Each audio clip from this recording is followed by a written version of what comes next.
Israeli Prime Minister Benjamin Netanyahu is in Washington to meet with President Trump, and he's probably brought some age-old myths about Israel with him. From settlements to Iran, there are quite a few alternative facts out there about how to achieve peace and security. So let's start by breaking down 3 of the big ones. Myth 1. Settlements are A-OK. Israel's been seizing Palestinian land for settlement building since 1967, creating residential communities for its Jewish citizens. According to the Israeli government and a lot of Israelis, the land belongs to them based on religious convictions. There's just one problem though. Settlements are illegal. Like international law illegal. The Fourth Geneva Convention forbids states from transferring their citizens to occupied land, and the West Bank is occupied Palestinian land. In December 2016, the UN Security Council passed a resolution calling for an end to settlement construction, and it wasn't the first time it passed such a resolution. By continuing to build settlements, Israel is taking land from Palestine. That means Palestine is being divided, and that prevents the creation of a contiguous Palestinian state, which is kinda crucial to the whole two-state solution the US advocates. And here's the thing, Israel isn't stopping settlements anytime soon. In early February, the country passed a controversial bill retroactively legalizing settlements on private Palestinian land. This effort, which Israel's own attorney general said he won't defend, could be a sign that Netanyahu is testing the boundaries of the Trump administration. And the administration's response? Well, they said more settlement construction, quote, may not be helpful in achieving peace.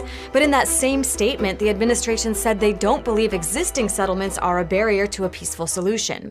Myth 2. Jerusalem belongs to Israel. Will the Holy Land ever catch a break?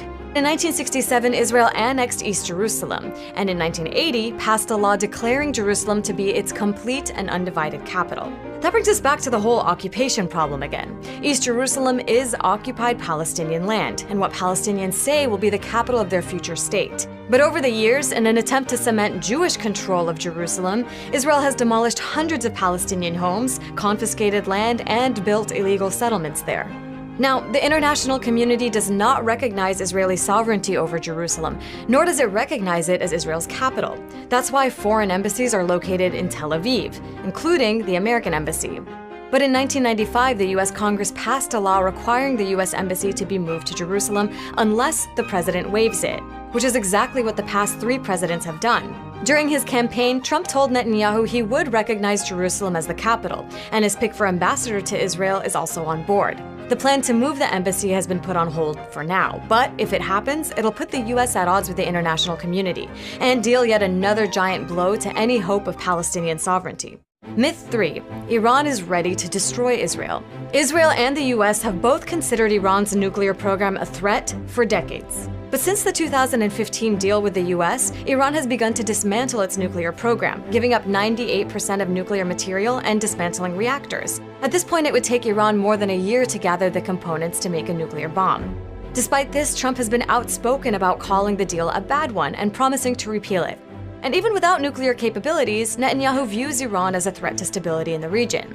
Now, the Trump administration recently put Iran on notice after a ballistic missile test and an attack on a Saudi ship. It's not clear what being on notice means exactly, but Trump and Netanyahu could find common ground when it comes to the perceived threat from Iran. Will this meeting be a reset for the US-Israel relationship, or will these myths continue?